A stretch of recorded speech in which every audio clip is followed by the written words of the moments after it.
I am going to say something today that will make some people uncomfortable, and I'm going to say it anyway. Because the truth does not wait for comfort. The truth arrives when it arrives, and you either receive it or you turn away from it, and the truth does not care which one you choose. Here it is. Real men are disappearing. Not dying, not aging out. Disappearing. The kind of man who kept his word even when breaking it would have been easier. The kind of man who walked into a room and made it safer just by being there. The kind of man who didn't talk about what he was going to do, he just did it, and you only found out later because someone else told you. The kind of man who fixed things with his hands and solved problems with his presence and carried weight that nobody asked him to carry because carrying it was what he understood his purpose to be. That man is disappearing, not because he got old, because the world stopped making him. The factory that produced that man, the combination of culture and community and expectation and struggle that shaped him, that factory closed. And what it is producing now is something different, not necessarily worse, different. But the difference is large enough and visible enough that anyone over 60 can see it. And what they see when they look at the men being made today compared to the men who were made in their generation is a gap so wide that it feels like a different species. And today, I am going to tell you why that gap exists. Not to complain, not to glorify the past, to understand. Because understanding why the real man disappeared is the first step toward figuring out whether he can come back. The first reason real men are disappearing is that the world removed the crucible that made them. A real man was not born. He was forged, the way steel is forged, through heat, through pressure, through conditions that were uncomfortable enough to burn away everything soft and leave behind something that could bear weight. That crucible was hardship. Real, unforgiving, unavoidable hardship. Your grandfather didn't become the man he was because someone taught him a philosophy of manhood. He became that man because the world gave him no other option. He worked because if he didn't work, his family didn't eat. Not metaphorically, literally. There was no safety net. There was no backup plan. There was no government check arriving on the first of the month. There was a man and a family, and a gap between them that only his labor could close. And that gap, that daily non-negotiable demand, is what forged him. It forged his discipline, his silence, his endurance, his ability to show up on the worst day of his life and do the work anyway because the work didn't care about his feelings and his family couldn't eat feelings. The modern world removed the gap. And I am not saying that is wrong. I am saying it had a consequence. When survival is no longer at stake, the crucible cools. When the family will eat whether the man works or not, the urgency disappears. When the safety net catches every fall, the fear of falling stops shaping the muscles. And without the shaping, the muscles don't develop the same way. The man who was forged by necessity is replaced by the man who was formed by comfort. And the man formed by comfort is not lazy. He is not weak. He is simply untested. He has never had to choose between his own pain and his family's survival. He has never had to work a job he hated for 30 years because the alternative was his children going hungry. He has never had to walk into a situation that terrified him because walking away would have meant someone he loved would suffer. The test is what made the man, and the test has been removed. Not by the men, by the world. And the world that removed the test cannot understand why the product changed. But the product always changes when the process changes. Always. I want to be clear about something. I am not romanticizing suffering. I am not saying men need to starve to be strong. I am not saying poverty builds character and comfort destroys it. That is a simplistic reading of what I am telling you. What I am saying is more specific than that. I am saying that a certain kind of man, a man with a particular density of character, a particular depth of reliability, was produced by conditions that no longer exist. The way a certain kind of tree only grows in a certain kind of soil. Remove the soil, and the tree doesn't grow. Not because the seed was bad, because the conditions changed. And the man your grandfather was, the man your father was, the man you are, that man grew in soil that was harsh and demanding and unforgiving. And the harshness and the demanding and the unforgiving were not good things in themselves. They were terrible things. But they produced something in the men who survived them that comfort cannot replicate. A rootedness, a weight, a density of character that comes only from being pressed by forces larger than yourself and not breaking. The modern world removed the pressing, and the men who grow without pressing grow taller sometimes, grow smarter sometimes, grow more educated and more articulate and more emotionally aware. But they do not always grow dense. They do not always grow heavy. And the heaviness, the rootedness, the immovable quality of a man who has been pressed and did not break, that is the thing that is disappearing. That is what people mean when they say they don't make them like they used to. They are not talking about muscles. They are talking about density, about the feeling of standing next to a man who is not going anywhere, no matter what comes. My grandfather worked with his hands every day of his adult life. His hands were evidence, cracked, calloused, scarred in places that told stories he never told with his mouth. Those hands built a house. Those hands fixed everything that broke in that house. Those hands delivered animals and dug wells and cleared land and held children with a gentleness that contradicted every scar. And those hands were not a choice. Those hands were a requirement. The world demanded them. And the demand produced a man whose body was a record of everything he had survived. The modern man's hands are smooth, not because he is lesser, because the demand is different.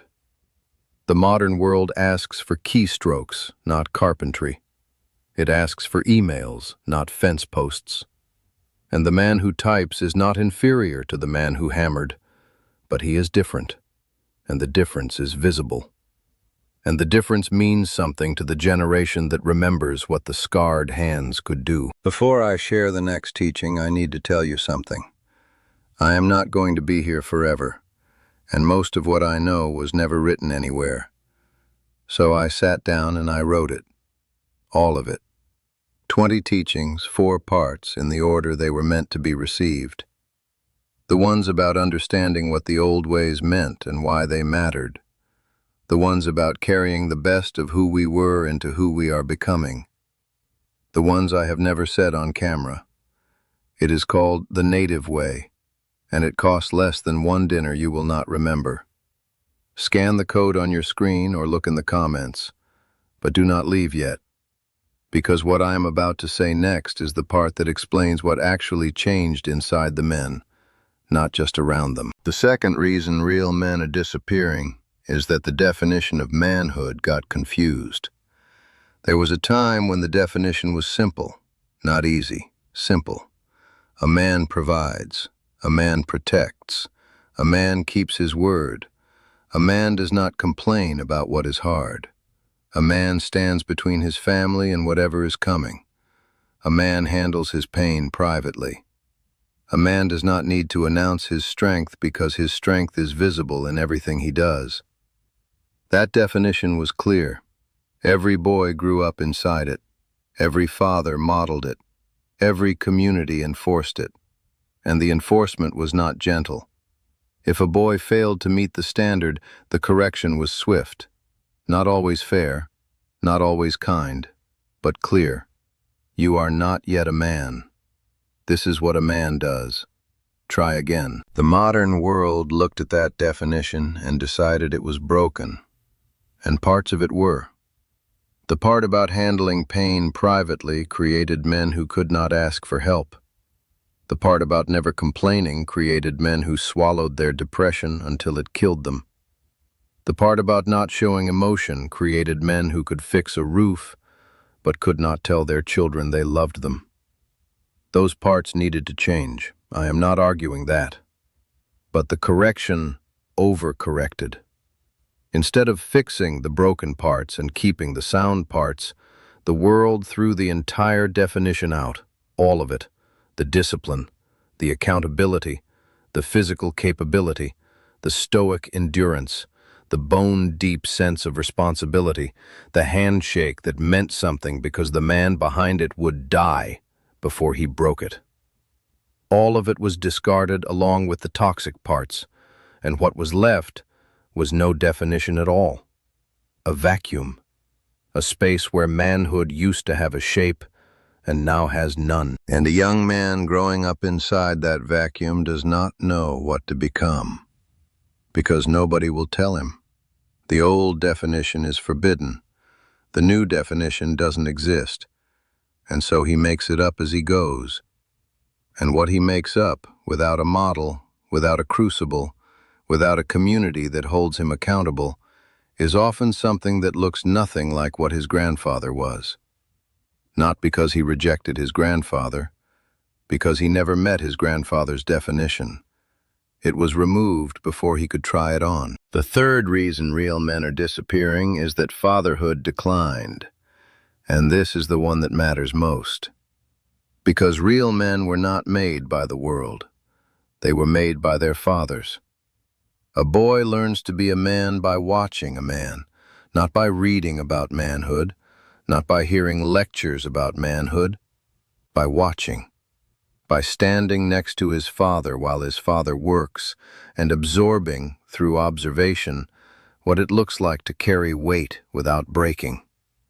What it looks like to be tired and show up anyway. What it looks like to be afraid and move forward anyway. What it looks like to treat a woman with respect, not because someone told you to, but because the man you are watching treats women with respect and you want to be like him. That transmission, that father-to-son, silent, observational, daily transmission of manhood is the engine that produces real men. And the engine has stalled.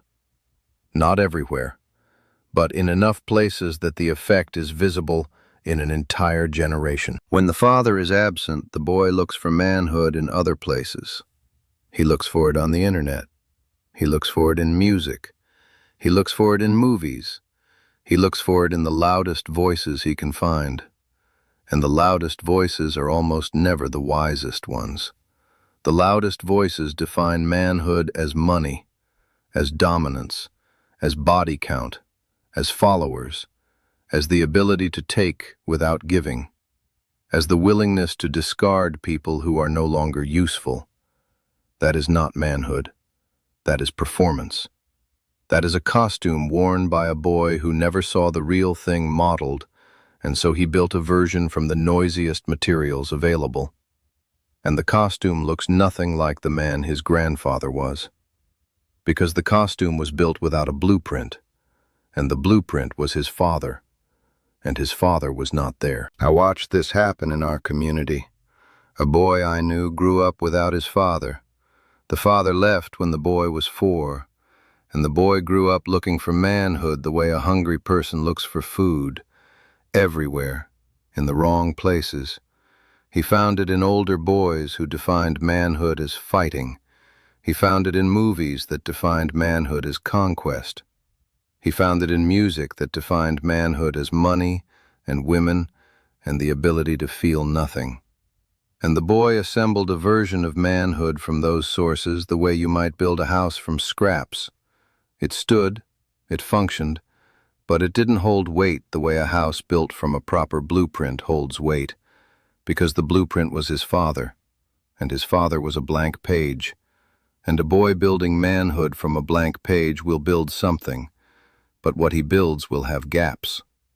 Gaps where the father's silence left no instruction. Gaps where the father's hands should have been, showing him how to hold a hammer, how to change a tire, how to shake a hand, how to look a person in the eye and mean what you say.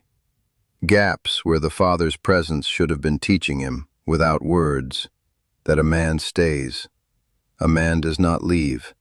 A man does not walk out of a room that needs him just because the room got hard. A man stays in the hard room. That lesson, the staying lesson, can only be taught by a man who stayed. And the father did not stay. And the boy grew up not knowing that staying was an option, because the only model of manhood he had was a man who left. I tell you this not to blame fathers. Some fathers left for reasons that were beyond their control. Some fathers were taken. Some fathers were broken by the same system that broke everything else. But the result is the same regardless of the reason. The boy grows up without the blueprint, and the man he becomes is built from substitutes. And substitutes, however creative, however resourceful, are not the original. And the original is what is disappearing. Not because men decided to stop being real, because the transmission line was cut. The father-to-son wire that carried the definition of manhood was severed in enough families, in enough communities, in enough places that the signal is getting weaker with every generation. And a weak signal produces a weak picture, and the picture of manhood that young men are receiving today is blurry, distorted, missing pieces, because the signal that was supposed to deliver it clearly was cut somewhere between their grandfather and their father, and nobody has repaired the line. I want to say something to the men watching this who are over 60. You are the last generation that was made in the old factory, the last generation that was forged by necessity and shaped by fathers who showed up and defined by a community that held you accountable. And I know the world doesn't respect you the way it should. I know you look at the younger men and you see something missing, and you don't know how to say it without sounding bitter. But I want you to hear this. What you are is not outdated. What you are is rare. The discipline you carry is rare. The accountability you live by is rare. The weight you bear without complaining is rare. The handshake you honor is rare. Those things are not old-fashioned. They are endangered. And endangered things are not worthless. They are precious. You are precious. Not because you are perfect. You are not perfect. The old definition had flaws, and you carry some of those flaws. But the core of what you are, the man who shows up and keeps his word and carries weight and protects what he loves, that core is the thing the world is missing. And the world will figure that out eventually. It always does. The world always comes back to what works after it finishes experimenting with what doesn't. And I want to say something to the women watching this, because I know you are here. You are the ones who married these men, or buried these men, or raised these men, or are still looking for these men. And you see what I see. You see the difference between the man who was forged and the man who was formed. You see it because you lived with it. You know what it felt like to stand next to a man who made the room safer just by walking into it, who didn't need to announce his protection because his protection was as constant and as invisible as gravity. You know what that felt like, and you know that feeling is harder to find now. Not impossible, harder. And the hardness is not your imagination. It is the result of a factory that closed. And the men it used to make are the men you remember. And the men you remember are the standard that the new ones cannot seem to reach. Not because the new ones are bad, because the new ones were never put through the fire that made the old ones who they were. I want to tell you what I think needs to happen, not what will happen, what needs to happen. The fire does not need to come back.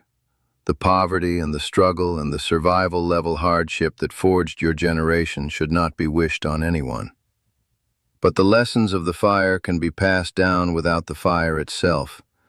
That is what fathers are for. A father who was forged can teach his son what the forging taught him without putting his son through the forging.